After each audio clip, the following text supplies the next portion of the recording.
I'll never forget what happened to us at Moonville Tunnel. I don't care what anyone says, something is wrong about that place, evil even, and I've been to a lot of haunted places. I've been investigating the paranormal for years, but this was different. It started because I stumbled across an article online. We were living in Indiana at the time, and I was just doing some late night reading when I found this piece on Moonville Tunnel, one of those forgotten spots deep in the Ohio woods. The article said it was incredibly active. Naturally, I was intrigued, but when I mentioned it to my mom, she immediately warned me against it. She had a book that talked about Moonville. She'd read about the tragedies that happened out there. Accidents, deaths, disappearances. She was so worried something would happen to us. I remember her saying, "Please don't go. Just this one time, listen." But I didn't. I reassured her, told her it was just a little road trip, some friends, nothing serious, we'd be careful. We'd be back before she even noticed we were gone. That morning, we all packed into 2 cars and headed out. It was me, my daughter Alyssa, she was still a teenager then, my husband at the time Rob, and our friends Cody, Courtney, and Taylor. Finding the place was more difficult than we expected. There were no signs anywhere, nothing to guide you in. We were circling around for a while, convinced we were close, but still missing it. Eventually, we stopped at this little pub near Moonville.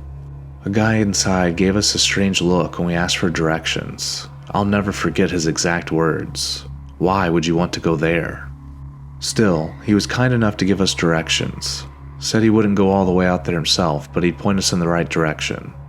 He told us we'd have to walk a bit to get to the tunnel, and he wasn't kidding. We crossed a couple of old borders, sloshed through a shallow creek, and ended up coming at it from the back side. There were these little steps carved into the earth alongside the tunnel, and we climbed down those to reach it. At first, it felt peaceful, quiet in a way that almost seemed too quiet. We explored the area for a bit, we took a few pictures, but that calm didn't last long.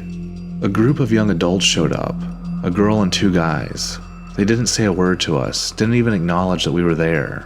They had this strange presence about them, like they weren't completely solid. I know how that sounds, but they came down the same steps we did, right behind us, and then they were gone, just like that. We all turned to glance back, maybe out of curiosity or instinct, but the steps were empty. No movement, no sound, just gone. That's when things started changing. The air got cold, unnaturally cold. The light in the tunnel seemed darker somehow, like it was absorbing rather than reflecting anything. And Alyssa, my daughter, started panicking. She was wearing a rosary bead necklace that Courtney had lent her. It was special, blessed by the Vatican when Courtney visited Italy for her anniversary.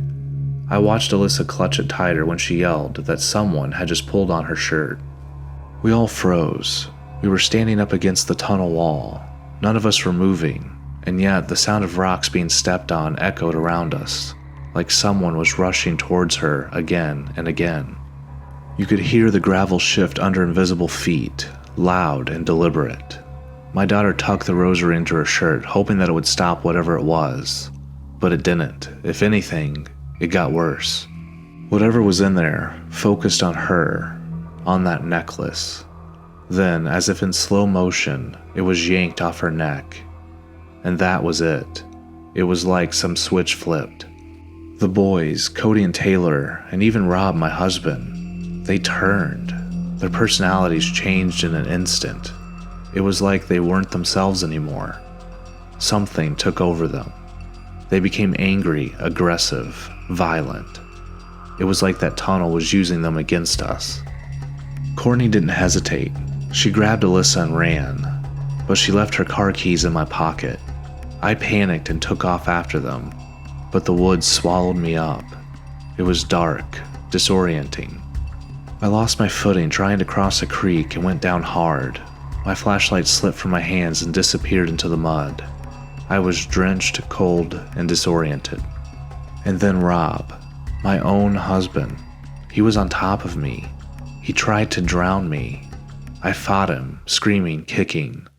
But then something else, something heavier than him, pressed down on the back of my head. I was being held under, and I couldn't breathe. Then, just as suddenly, it let go. I was released. I don't know what saved me. I don't know what that was. I pulled myself out of the water, soaked and gasping, and tried to get my bearings. I had no idea where the others were. I was turned around completely. That forest, Zielinski Forest, it was like a maze, the kind where every direction feels wrong. I had Courtney's keys in my pocket and just prayed the key fob still worked. I hit the panic button over and over until finally I saw headlights flash through the trees in the distance. I ran towards the light. When I got back to the car, Courtney and Alyssa were already inside. Alyssa was curled up in the back floorboard, crying hysterically. Courtney told me they had hidden nearby, and when they saw the car unlocking from the fob, they rushed in. I asked about Rob, Cody, and Taylor. She said she hadn't seen them. Then, Courtney opened her center console and pulled out the rosary necklace. It was broken. The chain had snapped and one of the beads was missing. And that's when we heard the banging. All three boys were suddenly at the car window, just standing like they'd appeared out of thin air. Rob was screaming at me to get out. He had a rock in his hand and threatened to smash the window and drag me out. It wasn't him.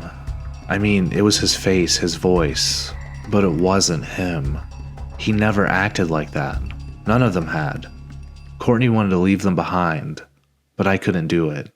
I said, "We came here together, we leave together." So she agreed to drive Taylor's car with Cody and Taylor in it, and I'd take Rob with me in hers. We managed to get them into the vehicles, but it didn't get better. They were still screaming, punching things, swearing. Rob started attacking the dash, then grabbed the steering wheel and yanked it mid-drive. We nearly crashed. I had to fight him off to keep control. At one point, I yelled at him that our daughter was in the back seat. "Alyssa's back there," I screamed. And for a second, I think it got through to him. Courtney was swerving all over the road in the other car, trying to fight off the boys in hers. Eventually, Rob just passed out, like whatever had taken over him gave up. When he woke up, he was confused, disoriented, like he didn't even remember what happened. And when we got home, I didn't bring any of it up, not until the next morning. I asked Rob what he remembered. All he could recall were those three teenagers, the girl and the two boys, showing up on the steps, then vanishing. That's it. Everything else, blank. My daughter Alyssa, she's always been brave. She was the lead investigator of a local Paranormal chapter's teen group. We were always careful about where we let the kids go. I thought I prepared for just about everything. But I wasn't ready for that. None of us were. There's something out there, something old, and it doesn't want to be found.